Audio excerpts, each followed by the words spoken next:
আসসালামু আলাইকুম ওয়া রাহমাতুল্লাহি ওয়া বারাকাতুহু। সবাই কেমন আছেন? জানি সবাই ভালো আছেন এবং ভালো থাকবেন দোয়া করি। আমিও আছি ভালো, আপনাদের দোয়া আলহামদুলিল্লাহ।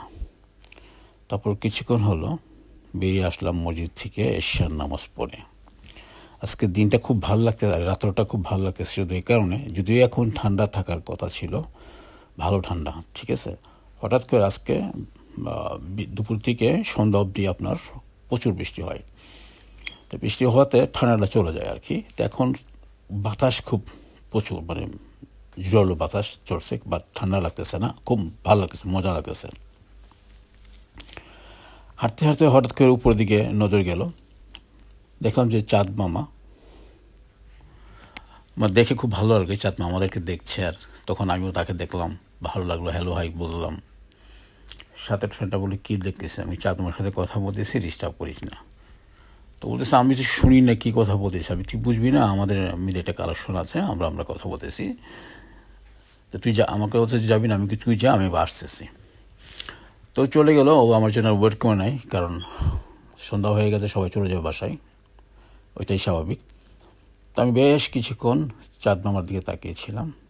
শুধু আজকে নয়, আমার চোখে যখনই চাঁদ মামা বা সূর্য মামা পড়ে, আমি বেশ কিছুক্ষণ তাকিয়ে থাকি এবং কিছু ভাবি।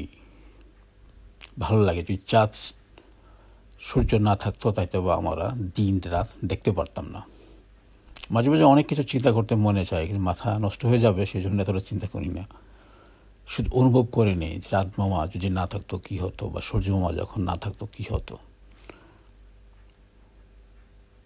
যেমনটি আপনার নড়ে হয়ে থাকে, যখন রাত রাত্রি থাকে, যখন দিন দিনই থাকে, অনেক দিন যাবত। যদি এমন হতো কেমন হতো এই জায়গাটা, লন্ডন শহর যদি এমন হতো কেমন লাগতো। যাই হোক, ওই দেশে সিস্টেমে চলাফেরা করে, আর আমরা আমাদের সিস্টেমে। তবে চাঁদ মামাকে খুব ভালো লাগছিল, তাই আমি এক নজর দেখছিলাম, চিন্তা করলাম আমি আপনাদেরকেও শেয়ার করি, কারণ আমি সবসময়ই আপনাদেরকে সব কিছু শেয়ার করে থাকি, তাই এটাও শেয়ার করলাম। আপনারা দেখেন, ভালোই লাগবে।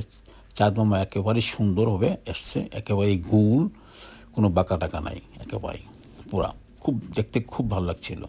তাই বেশ কিছুক্ষণ দাঁড়িয়ে দেখলাম, ঠান্ডাও লাগছিল না, বাতাসটাও বেশ আরাম লাগছিল। তো ভালো থাকুন, সুস্থ থাকুন, আবার আসবো আরও একটি পর্ব নিয়ে। আল্লাহ হাফেজ, আসসালামু আলাইকুম।